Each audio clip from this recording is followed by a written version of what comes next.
क्या कभी सोचा है कि मरने के बाद क्या होता है? क्या हम सब स्वर्ग जाते हैं या हम में से कुछ के लिए एक डरावना नर्क इंतजार कर रहा है?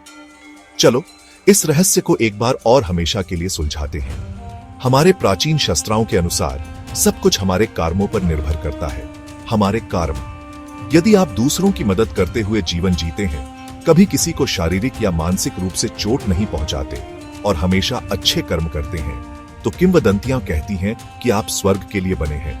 वहीं राजा इंद्र, स्वर्ग के शासक, शुद्ध आत्माओं का स्वागत करते हैं ताकि वे अपने अच्छे कर्मों का फल भोग सकें। लेकिन उन लोगों का क्या जो गलत रास्ता अपनाते हैं? यदि कोई दर्द देता है, पाप करता है या दूसरों को दुख देता है, तो गरुड़ पुराण जैसे प्राचीन ग्रंथ कहते हैं कि उनका गंतव्य नर्क है। नर्क में ऐसा माना जाता है कि आत्माओं को कई कठिनाइयों का सामना करना पड़ता है। यमदूतों, यम के भयंकर दूतों द्वारा निर्देशित। कुछ लोग सोचते हैं कि स्वर्ग और नर्क यहीं पृथ्वी पर है। यदि आप एक खुशहाल और संतोषजनक जीवन जी रहे हैं तो वह स्वर्ग है, लेकिन यदि आप अपने बुरे कर्मों से पीड़ित हैं तो वह स्वयं पृथ्वी पर नर्क है।